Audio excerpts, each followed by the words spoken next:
Hello everyone, welcome back to the channel. My name is Katie and this is Books Rouse. And I finally switched out the poster because the other poster was National Poetry Month 2018. This is 2019 one, so yay. But today I am coming and talking to you guys about National Jewish American Heritage Month. So if you're new here, I'm basically throughout the year going through different national months, talking about either what I'm planning to read that month or favorite books of that month. So this time I will be talking about some of my favorite books that deal with Judaism or Jews in general, or Jewish Americans. I don't know. I looked at the list briefly, but I don't remember having actual Jewish Americans. Most of mine were European Jews. This is kind of my list of my top 10 list of favorite books that have Jews in them or Judaism is talked about in them. So I'm just going to Goodreads right now. So my top one that I have is Guardian Angel House by Kathy Clark. This is a nonfiction children's book. And it deals with two sisters who go into a convent, two Jewish sisters who go into a convent during World War II. So the convent was protecting all these kids. As you might notice throughout this list, there'll be a lot of books dealing with World War II, including this one. I gave it a 5-star. I thought it was a really good book. It's a kid's book, so it's fairly short, but it got the point across that everyone was affected and people were trying to help out as well as they could in whatever circumstances they could. The next one I have on this list is Number the Stars by Lois Lowry, who did The Giver, who also wrote The Giver. But the Number the Stars is also a World War II book, dealing with a family this time, instead of just two siblings. But Number the Stars talks about family and friendship and kind of relationships between people of different religions, how they really came together during this really terrible time in history. Again, this one's a fiction, though. The Guardian Angel House was nonfiction. The next one I have is a picture book. Number 3 is a picture book called Something from Nothing by Phoebe Gilman.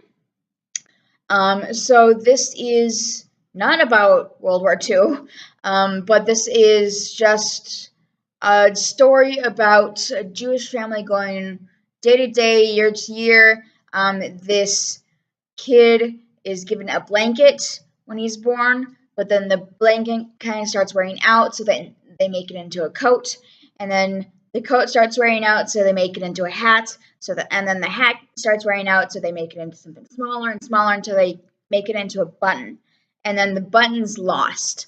And so it's all about reusing stuff and making stuff new. It is a folklore or folktale, I believe. If I'm wrong, let me know in the comments below, because it's possible I could be wrong on that. Now, the next one is The Diary of Anne Frank, the play. Now, in high school, I was on the set crew for this play, so of course I read it. This one is by Frances Goodrich. And I am actually currently reading, let me grab it real quick, The Diary of a Young Girl by Anne Frank, or as I believe the German pronunciation is Anne Frank. Again, if I mispronounce that, or if that was the wrong pronunciation for the German, let me know. But I will include this on my list as well because I am almost done with it. But the play, as well as the book, center on Anne Frank, as she, her sister, her parents, as well as another family, which includes the parents, a teenage boy as well as their cat hide out in what is referred to as the secret annex. So it's like from based on pictures in the book, it's 2 levels. Again, World War II, hiding from the people who want to turn them in. So in the play version, I was kind of getting off track. I'm sorry, but in the play, it ends with people, the police, basically running up the stairs, about to arrest them, and that's the end of the play. I kind of skipped ahead on this to see if it was any different or what kind of like some liberties they took. But in the book, it just stops. There's no. Well, again, I haven't finished it, so I'm not 100% sure. But it doesn't say anything about like people coming up the stairs to arrest them. It just stops because this is a diary. This is a diary that Anne Frank has for about 2 years. So she's just writing day-to-day life, what's it like in hiding, relationships, food going scarce, all of that stuff.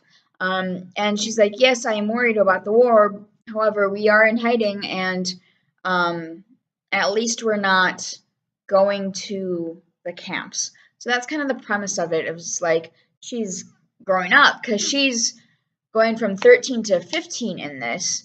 She got her first period.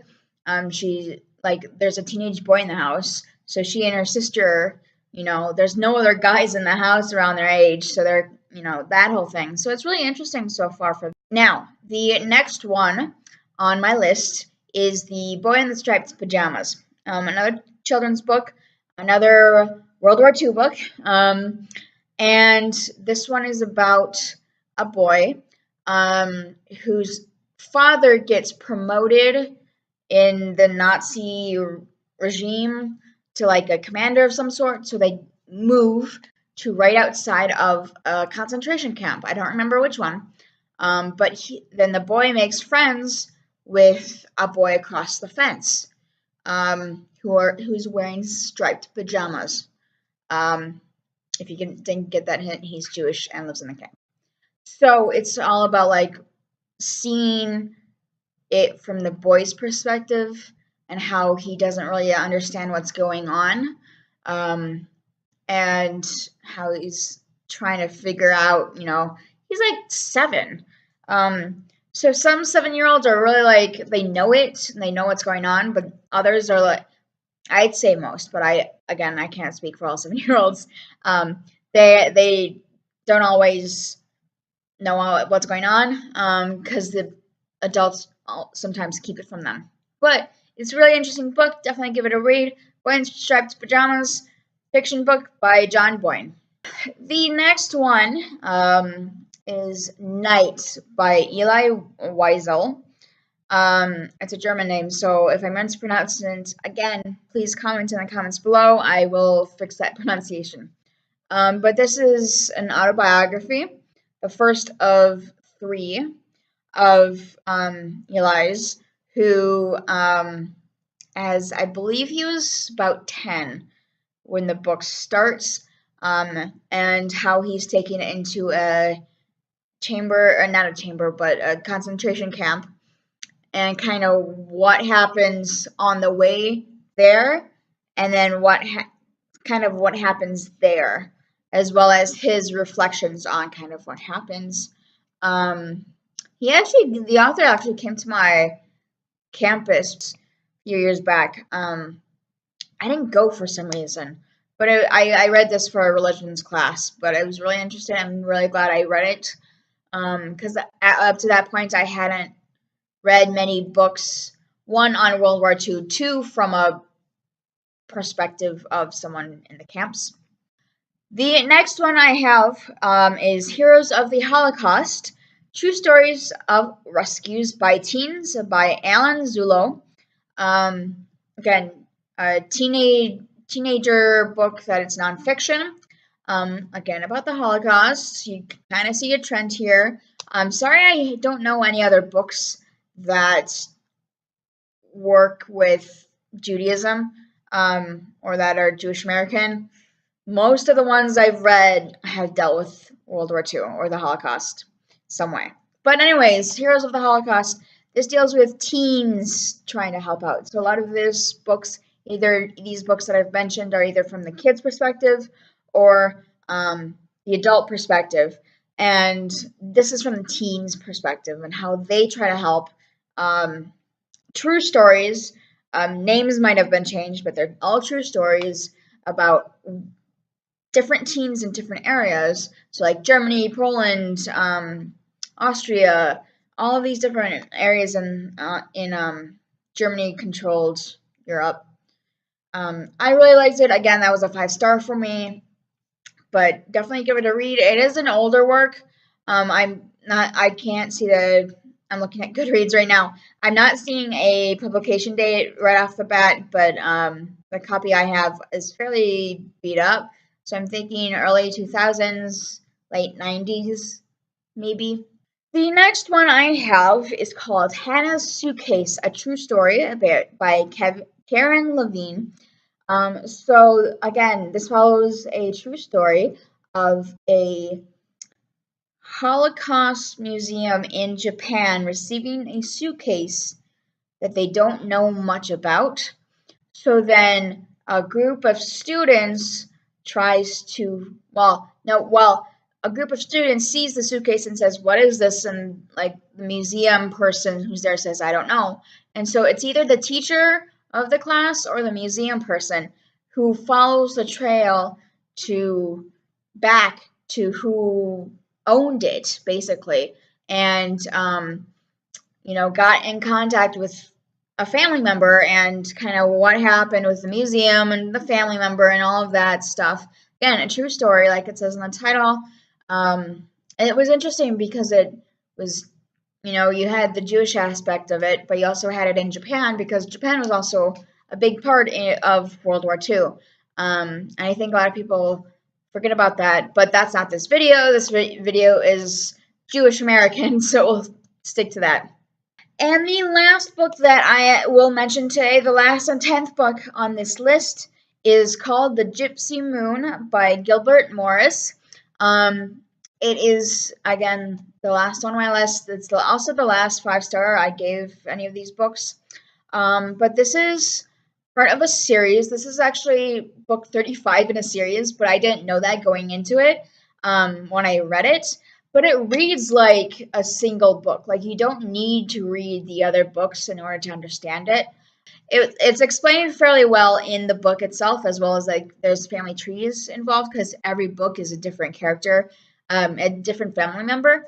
But this one is told in perspective of a Christian family, I believe, that is helping out Jewish families dealing with, crossing the border. One of the family members works in the German government, so like trying to get messages out without them getting, blocked or anything. So it was really interesting to see it from that perspective because this one's actually one of the first books I read dealing with World War II and the Holocaust. So it was, for me, being so young reading it, I thought it was really interesting to see everything as well. Now, I said that was 10, but I do, because a lot of these dealt with World War II, except for like the one, I did want to mention another one. So I guess this is number 11. And that is the Golem, not the Gollum. These two books are on my DNA TBR that I've been trying to work on, on top of some of my other reading. But I've read a version of this. There we go. This one is by this guy, Gustav Meyerneck. Gustav Meyerneck.